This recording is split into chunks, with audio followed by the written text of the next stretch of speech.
Queen Vashti to see His Majesty, King Ahasuerus, King of all Persia and Media. Arise and come forward. I come at your bidding, your majesty. My queen, as you are perhaps aware, our armies are planning an invasion of Greece within the next year or so. Yes, your majesty. In preparation for this conquest, I have invited all the nobles and princes, the army chiefs and governors of the 127 provinces to come here, to the capital city of Shushan, to confer with me and my generals, and to reaffirm their loyalty to me. My king is very wise. The nobles and governors will come in relays over the next several months. Undoubtedly, many of them will be bringing their wives with them. I want you to see that these ladies of state are granted suitable quarters in the House of Women and are properly entertained during their visit here. It shall be done, your majesty. Now, the success of our future campaign will depend to a large degree on these conferences. I cannot overemphasize their importance. The eunuchs will obtain for you any additional supplies or provision you may need. That is all. You are dismissed. Long live the king!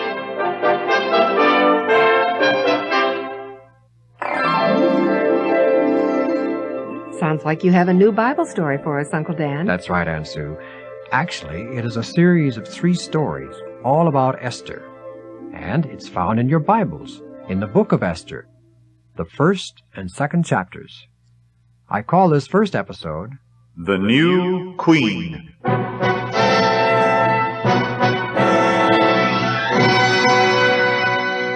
Now King Ahasuerus gave banquets for all the princes and servants, and he showed them the riches of his royal glory and the splendor and pomp of his majesty for 180 days. And when these days were completed, the king gave for all the people present in Shushan, the capital, both great and small, a banquet lasting for 7 days. And the royal wine was lavished according to the bounty of the king. For the king had given orders to all the officials in his palace that everyone should have as much as he desired. And on the 7th day the heart of the king was merry with wine, for he was drunk. General, what do you think of our plans for the campaign to Greece, huh? Oh, it will be a brilliant success, Your Majesty. We shall utterly subject. Yes. Yo, butler, bring us some more wine over here. At once, Your Majesty. Here you are. Would the general like some more also? Oh, yes, fill it up, clear to the top. You know, this goblet of pure gold is a fitting symbol for the glory and riches of Persia and Media. Why, everyone here is drinking out of goblets of pure gold, from the lowliest courtier to the greatest noble. Yes. And we shall impress the Greeks with our tremendous riches and power. We'll gather together the largest army that has ever marched. And we'll outfit them with the finest of everything. Yes, the splendor and glory of it will be overpowering. Why, it will be as much as this feast here today. General, it is good that my subjects have an opportunity to see my great riches and splendor, my glory and honor. It helps them bear up under their heavy taxes. Yes, they have seen my magnificent throne room with its multicolored hangings and the pavement of marble. And they have been served the finest wine from the royal cellar. They have seen my royal jewels and treasures. What more is there that I could show them? There is just one other splendor that the king could show his loyal subjects. And what is that? The queen, in all her beauty. What? You mean Vashti? Have her come here? Oh, just think of the splendor it would bring. A fitting climax to the whole exhibition. Yes, it would be a fitting climax. Now it shall be done. I'll have her wear the royal crown and her most costly robes. Then shall all the people know that there is none greater than I, Ahasuerus, king of all Persia and Media. Send for the 7 eunuchs who serve as chamberlains of the House of Women to come here at once. I will send them to go and bring Queen Vashti. At once, Your Majesty. Long live the king. Now Queen Vashti also gave a banquet for the women in the palace, which belonged to the king Ahasuerus. This has been a truly lovely banquet, Your Highness. Thank you. I trust that the others have enjoyed it also. Oh, I'm sure they have. Everything has been just perfect. No one could ask for anything more than you have provided. How long do you plan to continue your feast? I really don't know. It depends on how long the king continues his wild party. Today is the 7th day. They're probably so drunk by now that most of their reason has left them. Oh, I'm sure my husband, for one, has had more than his share. The last time he attended a drunken ball, he was almost a full week recovering from it. Your Highness, there are 7 eunuchs in the outer chamber that say they must see you. Eunuchs? I didn't send for any eunuchs. Tell them to leave at once. I can't be disturbed at a feast like this. Well, yes, Your Highness, Don't argue with me. Tell them to leave. Well, yes, Your Highness. Well, what are you waiting for? I told you to tell the eunuchs I didn't have time to see them now. But, Your Highness, these are the 7 eunuchs that personally serve His Majesty King Ahasuerus as chamberlains. Oh, very well. I will come and see them.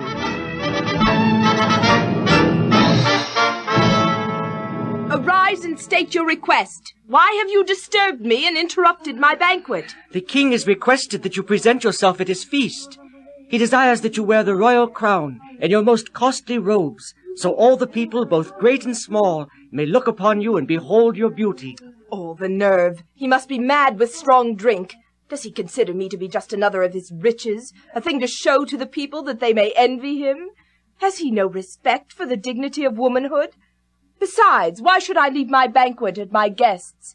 You return to the king and tell him I refuse to come at his bidding. Your Majesty, you dare refuse the king? Yes, I dare. Now be gone. Yes, Your Majesty.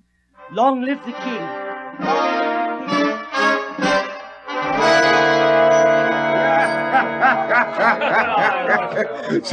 So then what did you do to him, General? Well, I told him I'd had enough of his foolishness and that I was going to bust him right then and there. So I did. That's a good one, General. I knew I chose well when I made you my general. Say, where are those eunuchs that we sent to get the queen and bring her here? Haven't they returned yet? Oh, yes, they came in several minutes ago. I think that perhaps they're waiting for you to call them to come forward. Oh, well. Nehumon, come forward. Long live the king. Long live the king. Where is Queen Vashti? May the king live forever. I was not able to bring her. How dare you? I could have your head for this. Why didn't you bring her? She refused, Your Majesty. Refused? Refused what? She refused to come at your command, O king. Are you sure she understood the message? I repeated the command to her exactly as you gave it to me, Your Majesty. And she refused to come? Yes, Your Majesty. Long live dare the king. she? No one disobeys my command, not even the queen.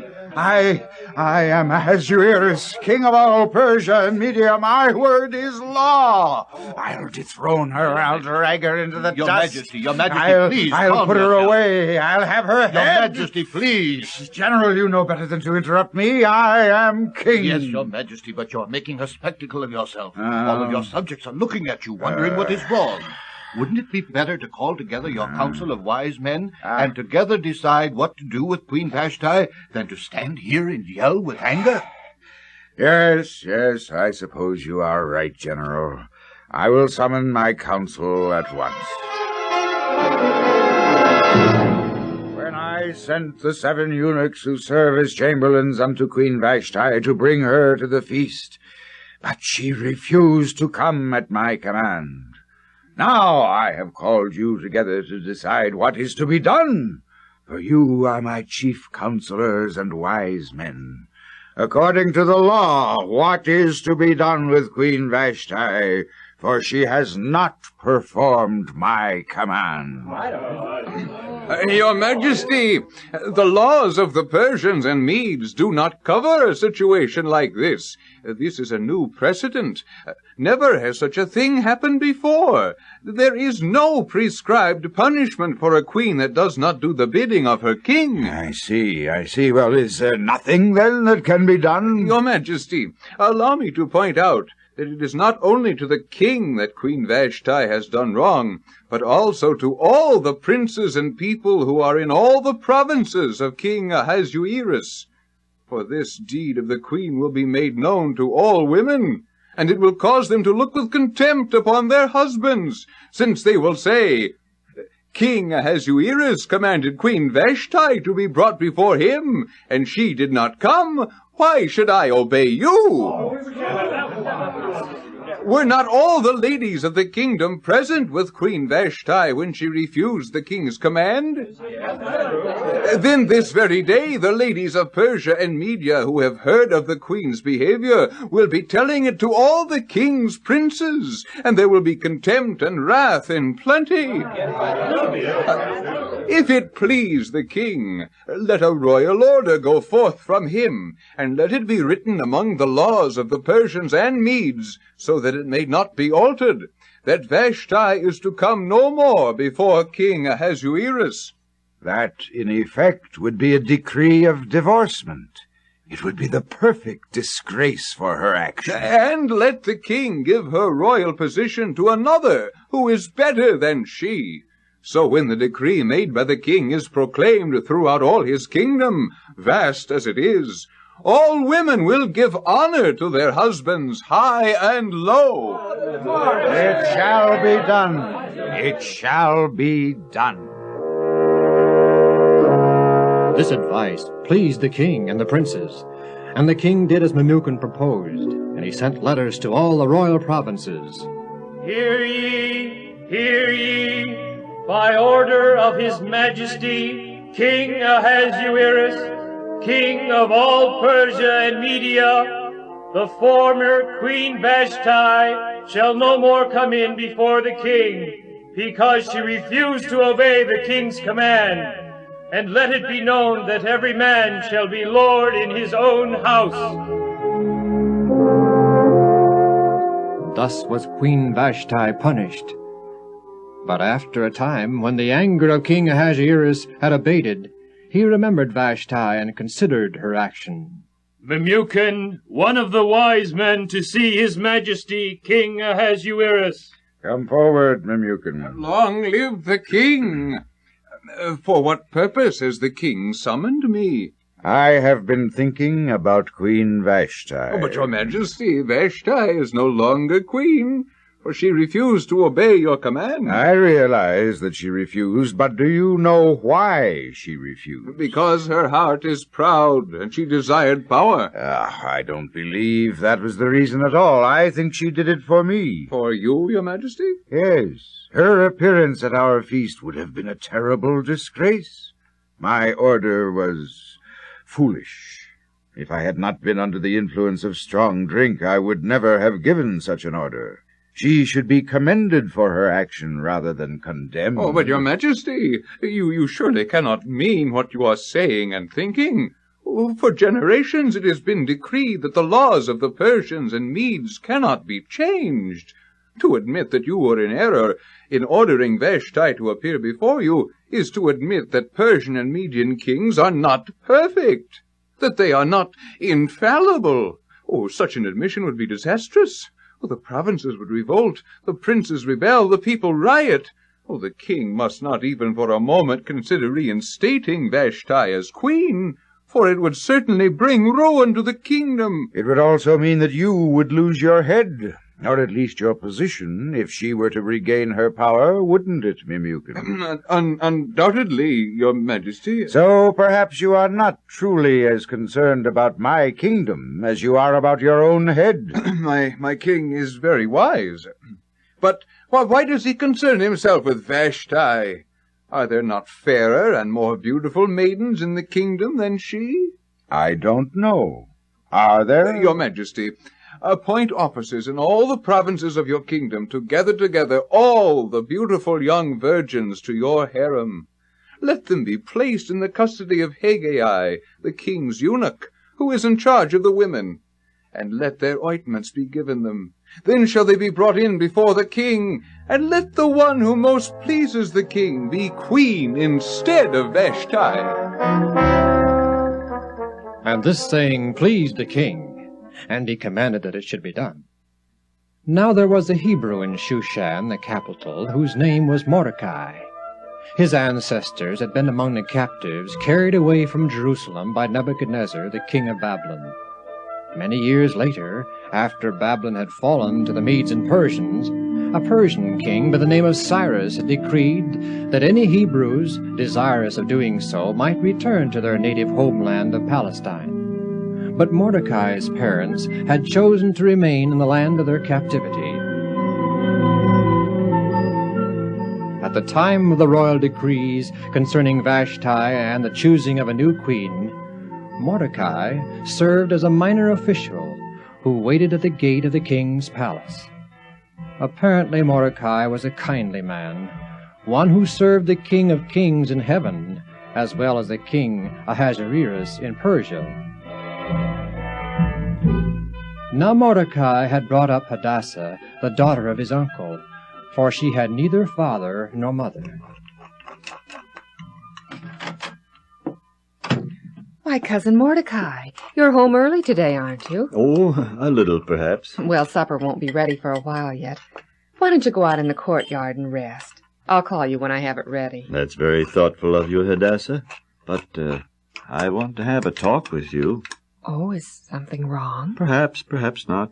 I really don't know. I must say you're being quite mysterious. You are aware of the royal decree that Vashti is banished from the king's presence, aren't you? Yes. I heard the courier make an announcement about something like that. Do you know why she was banished? Well, not exactly. It was something to do with her refusing to obey an order of the king, wasn't it? Basically, but it was more than that. To her, it was a matter of principle. Oh? Queen Vashti felt that the king had no right to command her to appear at his drunken feast, and as a result she is no longer queen. If you were queen, would you have the courage to do what you thought was right, even if perhaps it meant that you would be demoted or even executed? I don't know. Well, I'm not queen, and I never will be, so it's hard to say, but I think I would.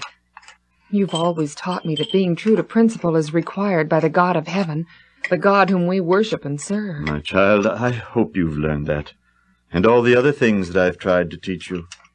Ever since your father and mother died, and I took you and brought you into my house and reared you, I've felt the tremendous responsibility that God has given me.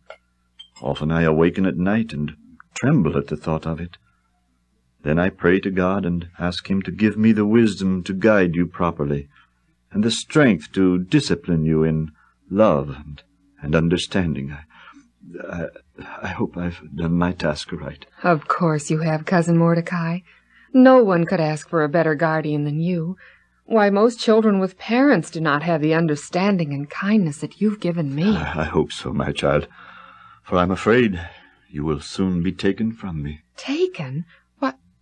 What do you mean? Just today the king has sealed a new decree that all the beautiful young virgins of the kingdom are to be gathered together and taken to the house of women at the palace. But I'm not beautiful.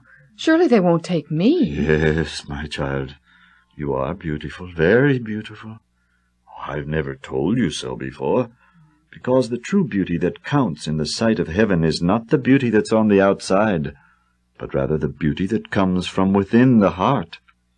Oh, you are beautiful. I've been aware of it for some time. Your complexion is pure, your hair shines, you walk with dignity, you're beautiful of form. Oh, there's no doubt of it, my child. When the king's officers come, you will be taken to the palace. Oh, you can't be serious, Cousin Mordecai. They wouldn't take me. I've never been more serious about anything in my life. It grieves me to think that you'll be taken from me. But may you ever remember the things that I have tried to teach you, and remain true to the God of heaven. Of course I will, Cousin Mordecai. If they should happen to take me to the palace, but they won't, so don't worry about it, all right? When the king's men come, you will tell them that your name is Esther. Esther? But my name is Hadassah. That has been your Hebrew name. Esther is a Persian name, meaning star. When you go to the house of women, you must have a Persian name, or you'll be mocked and ridiculed because you're a Hebrew. But I'm not ashamed to be a Hebrew. Of course you're not ashamed. But when you're taken to the house of women, you must stand on your own merit, and not on prejudice. The Hebrews as a nation are captives of the Persians. There are some who would try to persuade the king that he could not consider having a Hebrew as his queen. Therefore you should not make your nationality known to the king or any of his officers. You make it sound like it's a sure thing that I'm going to be queen. You know that I wouldn't have one chance in a million of ever becoming Queen of Persia. Perhaps, perhaps not. Only God knows for sure.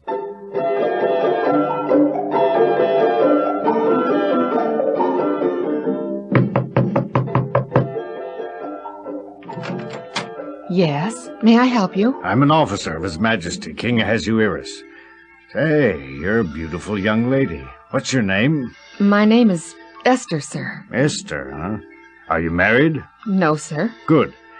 By order of the decree sealed by King Ahasuerus, I command you to appear at the palace of the king the day after tomorrow. Come to the west gate. There'll be an officer there to instruct you further at that time. Good day to you.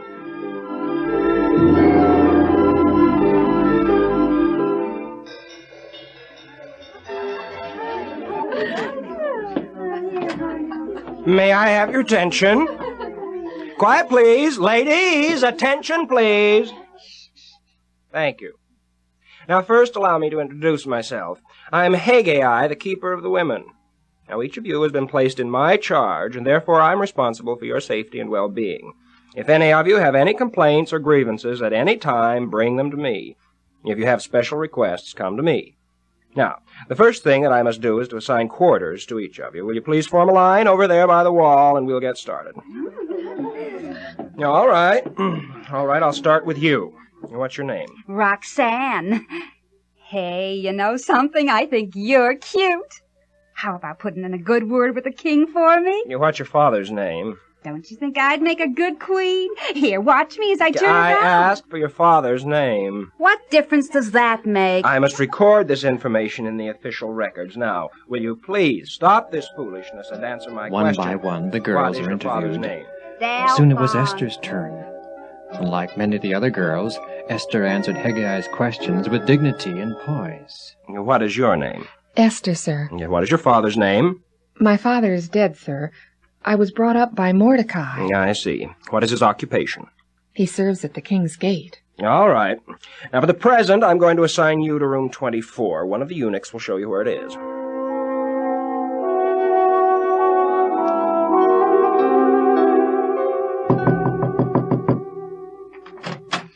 Oh, good morning, Haggai, sir. Good morning. I'd like to talk with you for a few minutes, if I may. Why, of course. You've been here for several days now, but so far you've not come to me with any special requests or complaints. Oh, you've provided for me very adequately, sir. There's nothing that I need complain about. Well, don't you find your quarters very small and crowded? They're sufficient, sir. Well, these are undoubtedly the poorest quarters in the House of Women. Well, I see that you've cleaned things up considerably since you moved in. I've not assigned any maids to you yet. Who helped you? I did it myself, sir. Yourself? Yes, sir. Oh, it's unbelievable. You've been brought here to the palace as a candidate for the Queen of Persia, and yet you're willing to serve yourself. All the other young ladies act as if they were already queen. They must have this, and they must have that, and they're not satisfied with their maids, and they want better quarters, they want this, that. Well, you were assigned this room, as were all the others, purely on a temporary basis. But while they have all complained and quarreled and scrapped for larger and better quarters, you've quietly improved your own surroundings. Well, you are truly remarkable. In all my days as keeper of the women, I have never had a woman placed in my care like unto you. Thank you, sir. Well, I must not waste any more time merely talking. It's time for action. Prepare to move at once to the best place in the harem, and I will select 7 of the finest maids from the king's palace to serve you. Holy Scripture tells us that Esther won the favor of Hegai, who had charge of the women. Now when the time came for each maiden to go before King Ahasuerus, she was given whatever she desired to take with her from the harem to the king's palace. Yes? I'd like to speak with your mistress. Will you please call her? Of course. Excuse me just a minute and I will call her. Esther, Hegai is here and says he would like to talk with you. Thank you, Emertus. I'll be right there. Good morning, Hegai. Good morning, Esther. Is everything well with you? Why, yes, sir. You have abundantly provided for all our needs. Oh, it's so pleasant to hear you speak like that, so different from what I usually hear. But I must state the reason for my visit. You've been here a little over a year now and have completed all the required regulations. Tomorrow you will appear before the king. Oh, it doesn't seem possible that it's my turn already. But I shall prepare at once. Well, I moved your turn up several weeks ahead of what I'd planned previously, for I'm certain that the king will be well pleased with you and see no reason why he should wait any longer. Have you considered what robe you will wear? No. You're aware of the custom that you may take whatever you wish with you in the way of clothes and accessories when you go before the king, and that they will be yours thereafter. Yes, but I really don't know what I should choose. What do you suggest would be appropriate? Appropriate? Are you not going to ask for the most expensive items, for the most costly robes, for the largest jewels like all the others have done? The most expensive clothing is not always the most becoming or necessarily the best suited for the occasion. You've had many long years of experience in the service of the king. I think that your judgment in this matter would be better than mine. In all the years that I've served the king, I've never before had a woman put appropriateness before greed, or one who would put my judgment ahead of her own vanity. Oh, I shall miss you when you leave my care tomorrow, for you've shown me that true kindness and trust and courtesy are still possessed by at least one person. Oh, come, let us select your outfit and make the final preparations. And Esther asked for nothing except that Hegai advised. And when Esther was taken to King Ahasuerus, the king loved Esther more than all the women, and she found grace and favor in his sight more than all the other virgins, so that he set the royal crown on her head and made her queen instead of Vashti. Then the king gave a great banquet to all his princes and servants in honor of Esther, and he granted a remission of taxes to the provinces, and gave gifts with royal liberality. Lords, princes, officers, I propose a toast to the new queen, Queen Esther. May she live forever.